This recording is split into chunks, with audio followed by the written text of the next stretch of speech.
Thanks, Ashley, and thanks, Kate, and all the colleagues for inviting me into this space. I'm not sure why I got invited, because at the moment I am on sort of gardening leave from civil society, INGOs, and I'm literally hanging by a thread on the sidelines. So that's the space that I'm speaking from. Over the last 2.5 years, I've really just been observing and participating in conversations, within the sector, but from a place where I'm not connected. But if you want to know where I've been, half of my life in the women's movement, feminist space, the other half of my working life in international NGO space. And this other last few years of my life, I'm not sure what I'm going to be doing, but let's see. I think the two previous speakers have actually made my life easy, and so thanks, Marianne, for where you're leaving things off, because that's where I want to start from. So in this particular moment where the conversation in the INGO space, let me put it that way, in civil society, has been around shifting power, so-called localization, decolonization, right?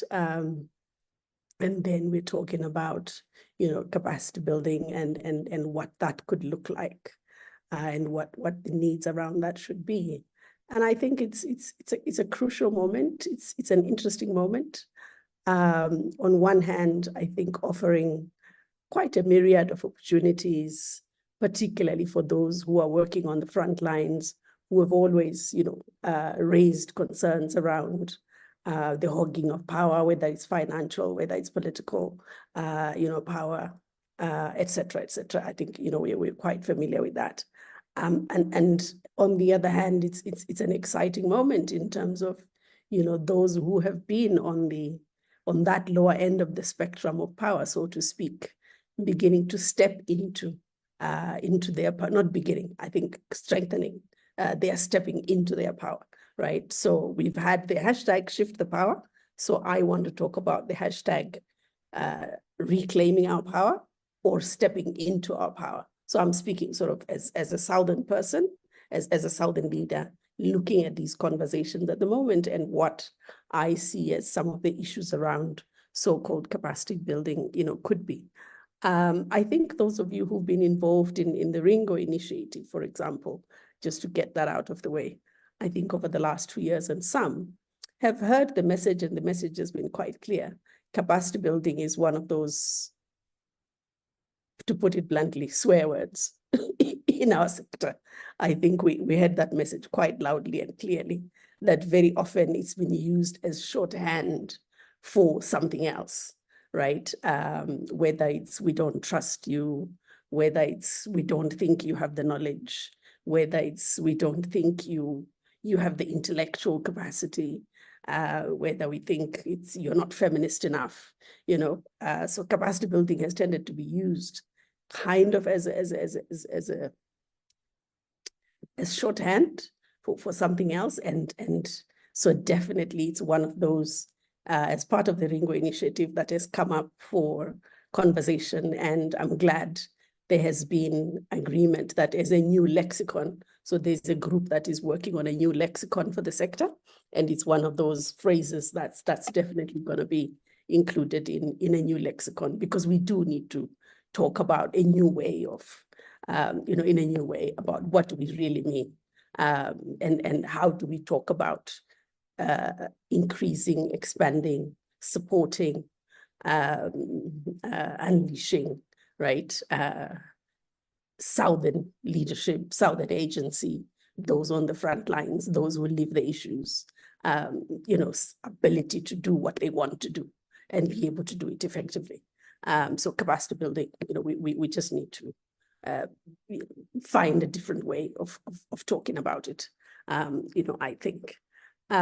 So going back to that hashtag shifting the power. So if we are to flip the script, right? If we are talking about those who have been on the receiving end of the power spectrum, as I said, if we are to flip the script and then to talk about stepping into their power, reclaiming their power, what is it that they would be talking about, and what is it that they would define as some of their needs in this moment. I don't claim to speak on behalf of, all of civil society, but, I think for me, just a couple of things. So one is around the whole issue of global, right?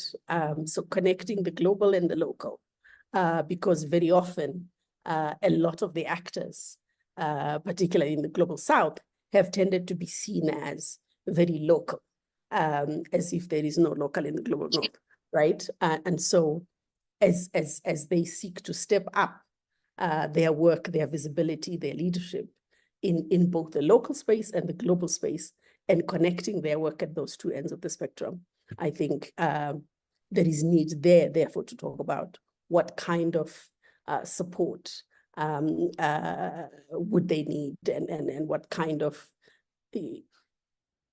as we talk about an ecosystem, what could that ecosystem look like? I'm sorry, I'm not going to provide the answers. I'm just throwing it out there, as so that we expand the conversation. So, being local, I think there is a lot of emphasis on rootedness, right? On relevance. And I think it goes without saying, a lot of the Southern actors have been very, very rooted, have really deepened, their connections to local people. I mean, if you go back to participatory development from the 1980s, the 1990s, all the work around popular education, all the work around, HIV and AIDS, for example, some of the methodologies there, work around participatory rural appraisal, some of the work of people like Robert Chambers. That was amazing work. But I think what's happened, in my opinion, over the last 2 decades, I would say, I think we have lost some of that skill. We have lost some of that capacity because they tended to be a disproportionate focus, if one might put it that way, on policy advocacy, right? Policy advocacy / lobbying. So right now, if you look across civil society in the global South, you will find a lot of very educated people. And I'm not saying there's anything wrong with being very educated people, very smart. They can, do policy briefs in their sleep. They know who the power holders are. So, very, very much a lot of the skill has been around policy influencing, legislative reform, constitutional reform, and in that kind of space. A lot of the skill that we used to have to do really rooted work with communities, I think has in some ways been lost. So I think we need to rebuild a lot of that, reclaim some of that, and have some of the groups and some of the individuals who are doing that work, regrouping, because what I then see as a danger is, if you look at where the conversation around locally led development is going, you will then find that there seems to be almost a suggestion that nobody knows how to do this work. So, some of the funding agencies, for example, I will not name names, but I can mention them if you want, who are some of the organizations that destroyed that local capacity, that locally led development, and tended to give support, to big contractors from their own countries, etc. They are the ones now who are sort of on the front lines of locally led development. And you're like, you are now on the front lines of this. What happened to all those 20 years in which you destroyed, literally, that capacity that we used to have? And so I think there is a need to rebuild that. There is a need to acknowledge that and support, that capacity, there. All right. I think the other issue for me is around connecting the dots, connecting struggles, right? I think it's very clear that some of the ways in which we have tended to work on development issues writ large hasn't served us well, right? The focus on the magic bullet, whether it was education, whether it was women's political participation, whatever it was, I think hasn't served us well.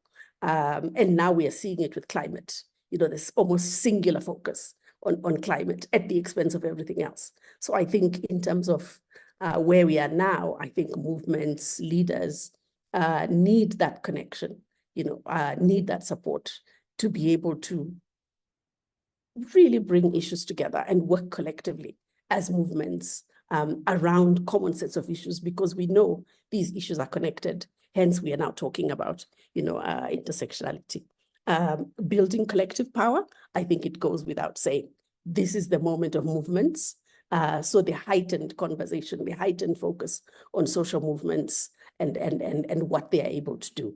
I think my fear there is that if we don't support these movements, if we don't take enough care in terms of how that focus on movements is going, I think we are likely then to be in danger of overwhelming them, expecting far too much from them if there isn't enough of support for them to do what they need to do.